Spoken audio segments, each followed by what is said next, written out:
All right, so I have some news on a Wednesday that should be considered monumental, especially given the journey that we've been through tracking this 49ers team, not just this 2022 season, but over the years. This 49ers offense is fully healthy when we consider the players who are not on injured reserve. And out of the players on injured reserve, they're going to get all of them back on Sunday, except for Trey Lance, who's obviously out for the season. To illustrate this cataclysmic happening, I'm going to put on the depth chart. Here we go. So you guys know that red or pink signifies an injury on this depth chart. So obviously over in the right column, you have the reddish color, right? And then you could see down on the defensive half of this on the bottom, you have the pinkish color for players who are currently injured but not on injured reserve or not fully cleared to go or however you want to call it.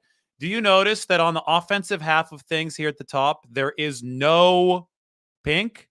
There is red over here on the right. That's the IR column. But as I said, Trey Lance, he's done for the year. We already knew that. Elijah Mitchell is fully practicing. He's healthy again, so he's going to be activated by Sunday. Colton McKivitz, he's healthy. He's fully practicing. He's going to be activated by Sunday. So the only splotch of pink or red on this half of the depth chart is going to be Trey Lance by the time that the 49ers take the field against the Chargers on Sunday night, barring any practice injuries. I know those can obviously happen. Sansom Ebukam hurt his quad in Monday's practice, so the defense for the 49ers hasn't been quite as fortunate. But this is the offensive discussion today. We're talking about the offense. And all 49ers offensive players except Trey Lance are currently available. So Mike made the thumbnail. It said no excuses. I think that's a good thumbnail for this. Not like the 49ers offense, I think, will need an excuse. They've been playing generally well throughout the course of this season, ever since that game against Denver. Obviously, had some sporadic consistency, rhythm issues in that game against Kansas City. But I always like to point out that they scored 23 points against Kansas City. Kansas City, if you look at the way that Kansas City lost to Buffalo, 20, I mean, here, let's illustrate it this way. The 49ers against the Kansas City Chiefs scored 23 points. The Buffalo Bills against the Kansas City Chiefs, back when Josh Allen was healthy, scored 24 points. So 24 points was enough to win for the Buffalo Bills. Obviously, it wasn't enough for the 49ers. So that was more of a defensive issue against Kansas City, right? It was a historically bad defensive performance for the 49ers. For the most part, ever since the 49ers had that disastrous offensive outing against Denver in week 3, this offense has been moving the ball fine, finding ways to churn yardage. Have they been perfectly consistent? No. Have they left opportunities out on the table? Yes. I think that Atlanta game was probably the best example of that. But as you saw in my off week, bye week offensive review piece, there's a lot to like about what this 49ers offense is doing. What's not to like is that the rushing efficiency has lagged far behind the passing efficiency. But coming out of this bye week with this clean bill of health that the 49ers have, and Christian McCaffrey now firmly in tow, if he had 90% of the playbook against the Rams in his head, he's got 110% of it now. He's had the whole bye week. He's been buried in that playbook. The 49ers are locked, loaded, and ready to go. And that should be extremely, extremely interesting to people who follow this football team. The 49ers are favored by 7 points against the Los Angeles Chargers. The 49ers are favored in every single one of their remaining 9 games. I was in the locker room today. I was around at the practice field today. And I'll tell you what, the vibe that I'm getting from this 49ers team is that they are ready to make a run here in the second half. Now, whether or not they do make that run, that's the question. That's why they play these games, right? We can't just project everything from here and then have it printed as fact. But I can tell you that I think Vegas thinks the 49ers are going to make a run. They're right outside. If you look at all the betting market agglomerations, the 49ers are right outside that elite trio of Kansas City, Buffalo, and Philadelphia. They are the top other contender. I tweeted that today. Ben Baldwin always puts together what the betting markets think of all the NFL teams and puts them into tiers. Super Bowl or bust right now is Kansas City, Buffalo, and Philadelphia, and the 49ers are knocking on the door of that tier. The team tiers that Ben Baldwin puts out, the offense, defense, EPA, 49ers are tier 2 right now. They're just, I mean, they're a long tier 2 away from the tier 1, but that distance, it might not take that long to make up that distance if the 49ers are healthy. I've always thought that this 49ers roster is really good and that the efficiency they can really flex on the football field is extremely health dependent. And now we're going to get to find out if that hypothesis is true, at least on the offensive side of the football, where the 49ers have all of their offensive players available except for Trey Lance. So this was practice today. We can take a look at what was going on out on the field. This is a shot where I have both Christian McCaffrey and Deebo Samuel in the camera frame. Christian McCaffrey catching a pass out of the backfield in the background. And now we're going to pan over to Deebo Samuel, who is back out at practice, seemingly full go. I mean, he wasn't on the injury report for the 49ers today as limited. Hamstring looks healthy. He's leading the 49ers receiver group. Speaking of that, Jason Verrett was doing some leading of his own today, which we will see a little bit later in this video. But here's Deebo Samuel kicking over a cone. He's like, what's that doing? It's in the way. It was there from the previous drill. So Leonard Hankerson, 49ers wide receivers coach, will let Deebo run it again. And to me, it looked like Deebo was bouncy fine. I think that the 49ers held him out against the Rams really as a precaution because they could double up with that bye week to make things work. Here you see Jimmy Garoppolo throwing to Deebo Samuel at 49ers practice today. Hits him in stride. And just nice, easy work for the 49ers offense. They are going to have a ton of weapons out there. Christian McCaffrey and Deebo Samuel, that combination should increase the spacing for the 49ers.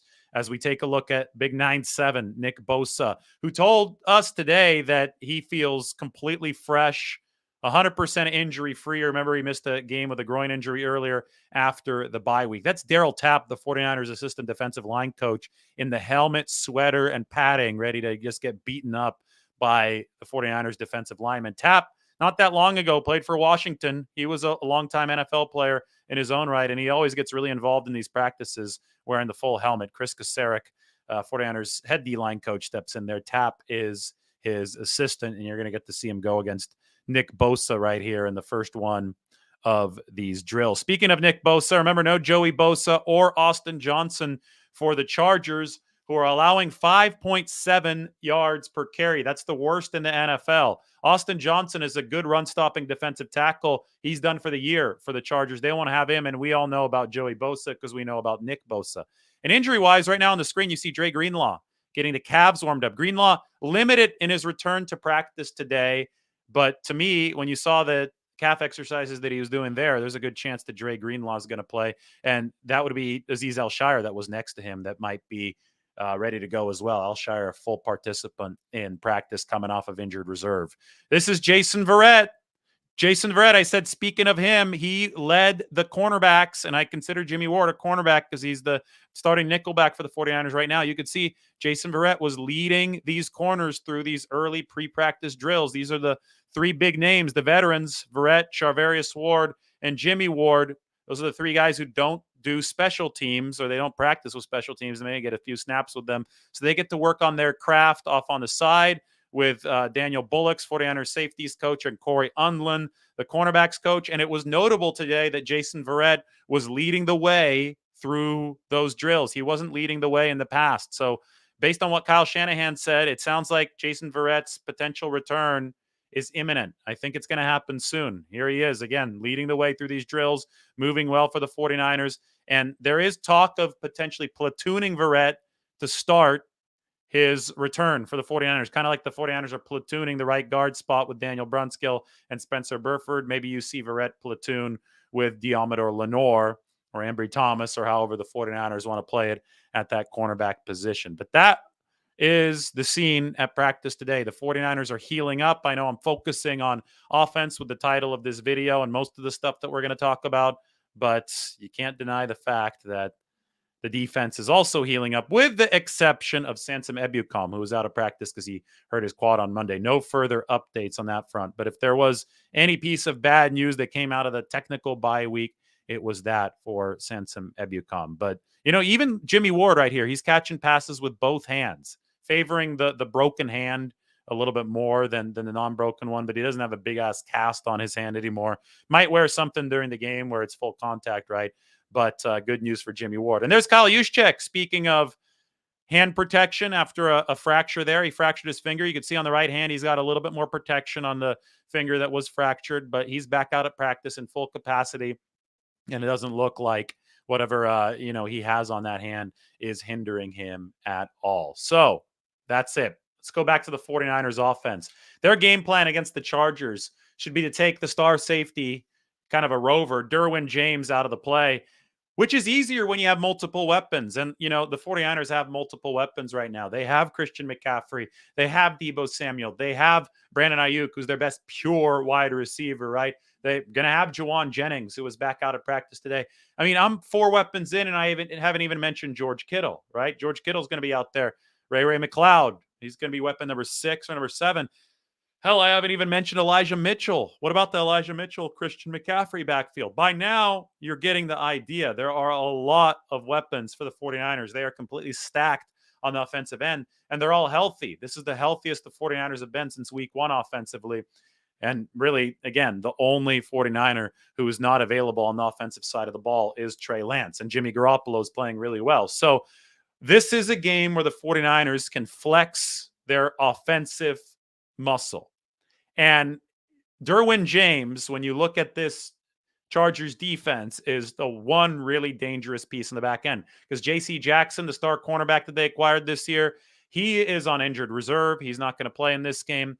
And Joey Bosa, their star defensive lineman, he is also unavailable after going through groin surgery, kind of oblique surgery, I believe that it was, a little bit earlier this year. It was a very similar surgery as Nick Bosa had when he was coming out of college from Ohio State before he joined the 49ers. So you look at the losses that the Chargers have had on defense, and Derwin James is the player that you need to eliminate. And Kyle Shanahan talked about it today. Spacing is so key. So Christian McCaffrey, outlet man, right? We talked about his value as an outlet man. That's going to create a lot more space for Deebo Samuel. Now, Deebo Samuel is one of the most prolific yards after the catch receivers in the game. He's going to create more space for Christian McCaffrey. You could see how both sides are going to be helping each other. And then you can't forget about Brandon Ayuk. You can't forget about George Kittle. You can't forget about Shanahan scheming somebody random wide open. I mean, I didn't even mention Kyle Juszczyk in my list of weapons. Kyle Juszczyk is a big-time weapon for the 49ers, especially when the defense isn't suspecting it. So this all puts Jimmy Garoppolo into a position of just having to play an effective point guard. He has to distribute the ball to where the defense dictates it, and it's going to be easier to find the spots on the field where the defense is giving something up when you have this many weapons. That's what makes this so exciting for the 49ers offense. People have asked me, David, should the 49ers be scoring more than 30 points on a weekly basis? Maybe not on a weekly basis. Sometimes you're going to run into unforeseen circumstances that will make things harder. They probably won't be as healthy as they are entering this game against the Chargers the rest of the way, just because football is football and some guys are going to get hurt. But they have layered talent, and I think they have the ability, at least on paper right now, to be prolific on a weekly basis. The Rams were a top 10 defense, and the 49ers dropped 31 on them. You saw how much Tom Brady struggled to drop anything near a similar amount on the Rams. At the very end, he was able to get that game-winning touchdown. But the 49ers scored 31 on the road against the good Rams defense. So this gives you an idea of just what the ceiling for this unit is. And I think it's really good. I talked about the offensive line earlier this morning. I think it all comes back down to them, because you have the weapons, you have the quarterback that can get the weapons, the football, you have the coach that can scheme guys open. I think everything's in place. One thing that could ruin the 49ers' aspirations is a detonation of their offensive line. And the Chargers have a guy that can detonate the 49ers' offensive line. His name is Khalil Mack. Khalil Mack, I mean, Joey Bosa can do it too, but Joey Bosa is not available. Khalil Mack is available. So 49ers have to find a way to block Khalil Mack. That is the absolute key in this football game. I think that you avoid Derwin James, or you find a way to put Derwin James into a compromised matchup. You don't let him sit around and prowl and prey on your offense. And one way you do that is that you block the Chargers pass rush. And to block the Chargers pass rush, you have to take Khalil Mack out of the game. Now, one way to take him out of the game is to run the football in the Chargers, right? 5.7 yards per carry allowed is the worst in the NFL. You have Elijah Mitchell, you have Deebo Samuel, you have Christian McCaffrey. run the football, set the tempo. If the Chargers gamble against the run early, make them pay with the pass. Basically, the 49ers have a lot more talent than the Chargers when you look at this offense versus defense matchup. And, with the 49ers being healthy, with them coming off a bye week, this is a game where I really think they should score some serious points. So maybe you bet the over, although I'm not giving gambling advice. All right, let's take it to a couple questions, and then I've got to get going.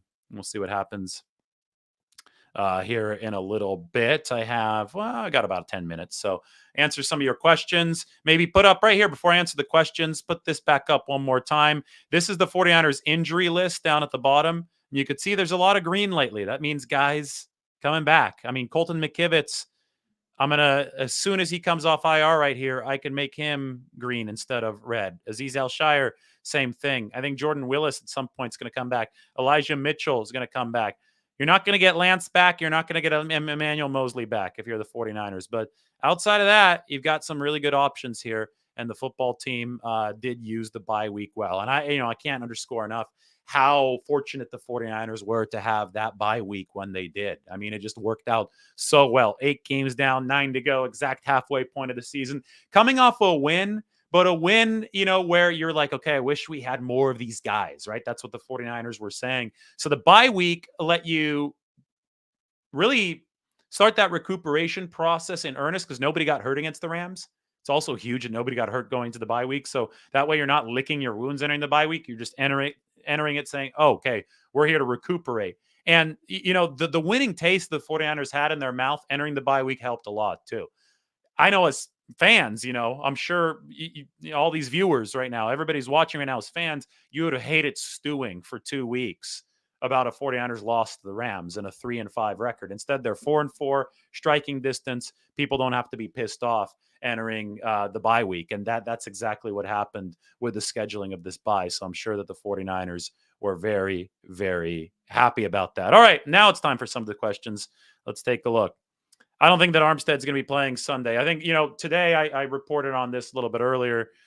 Make sure you check out the hallway update at Levi Stadium that I do after Kyle Shanahan speaks on Wednesday. I'll do it after practice tomorrow. But Eric Armstead and Samson Ebukam are the 2 defenders who are not on IR who didn't practice today. To me, the Armstead situation, I guess it's a hairline fraction, is fibula. That's the ankle injury, and then obviously plantar fasciitis.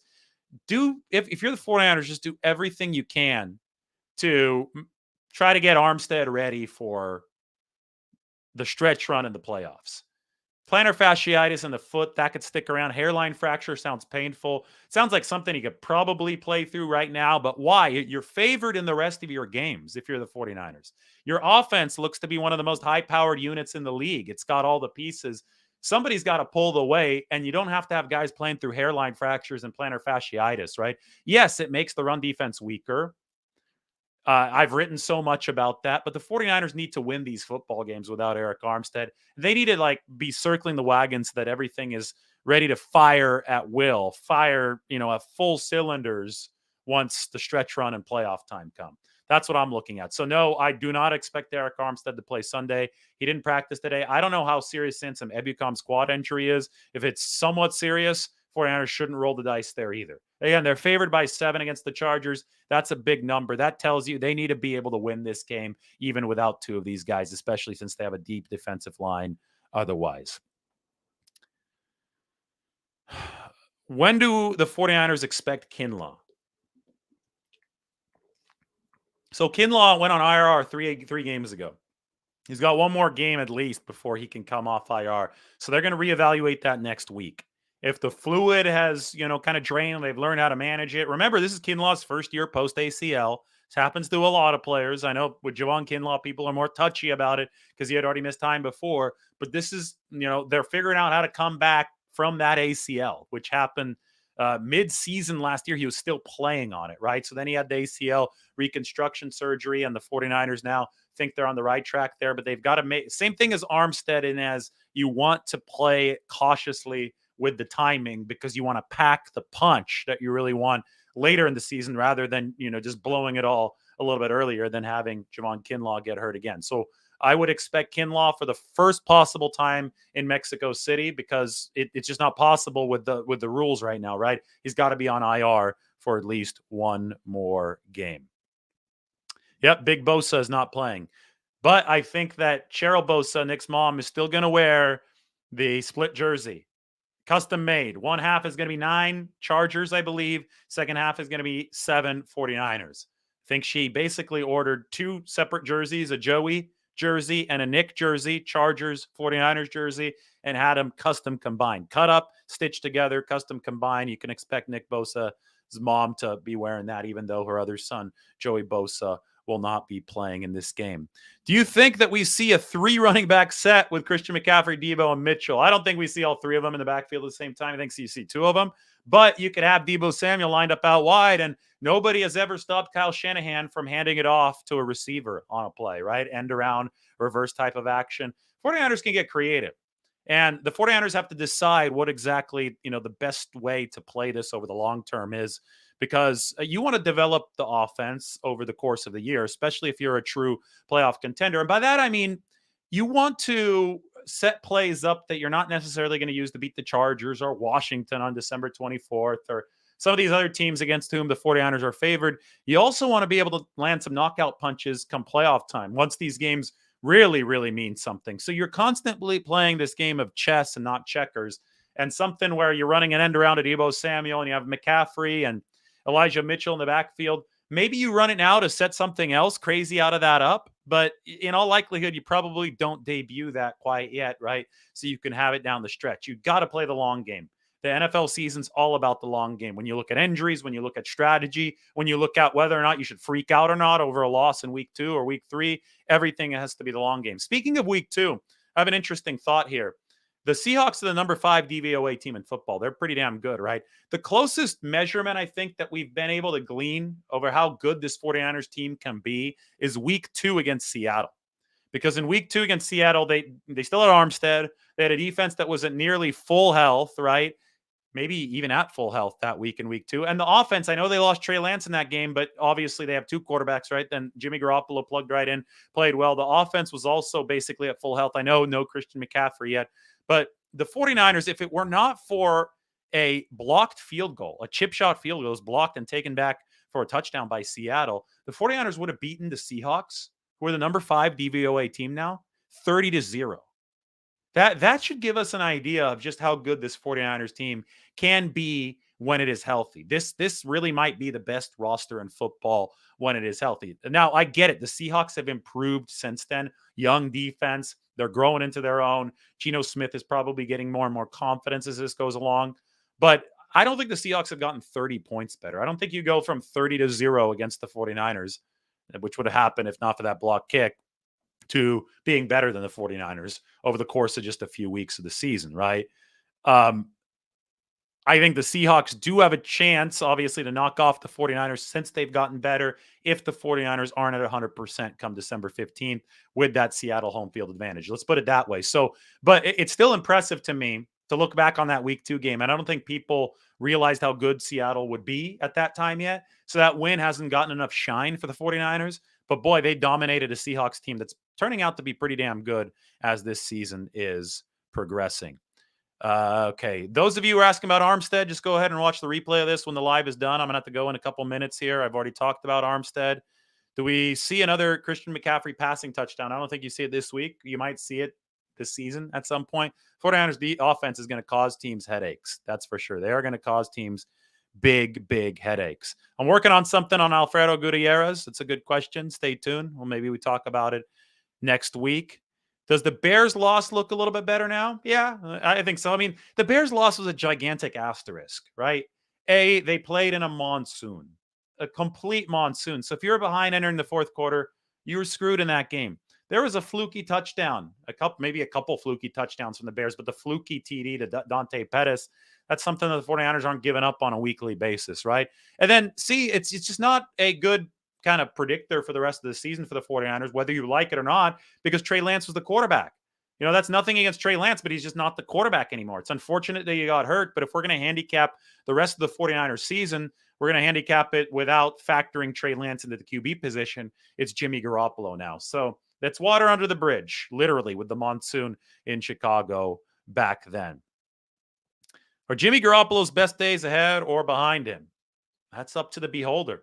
I mean, he's having a really good season right now. I predicted the other day that he was going to end up with statistically his best season as a 49er. That is in our 6 predictions piece on The Athletic. Let me show you that, and then we're going to sign off here because I have to get going. By the way, check out our Here's the Catch podcast. We're about to record another one. Me, Matt Barrows, and Dennis Brown. Here's the Catch is the name of it, and I think you guys will really like it because this week we're going to have a lit episode with the 49ers coming off of the bye week. All right, here you go. Speaking of Jimmy Garoppolo, do we think his best days are ahead or behind him? Well, this is the piece, 6 second half predictions. And then here's Jimmy Garoppolo's stats. And I think, the interception rate is under 2%. If you can get that adjusted net yards per attempt up a little bit higher, which I think is possible, the Christian McCaffrey in tow, look out. 49ers can be in really, really good position. All right, I am copying that. I'm pasting it into the chat section. Everybody check it out. Subscribe to The Athletic. And everybody, make sure that you have a wonderful Wednesday evening. It's there. It's there. It's in the chat section. I'll put it in the description in the comment section a little bit later. All right, everybody, have a wonderful Wednesday evening. Hit the like if you like the Frank Gore jersey. All right, everybody, take care.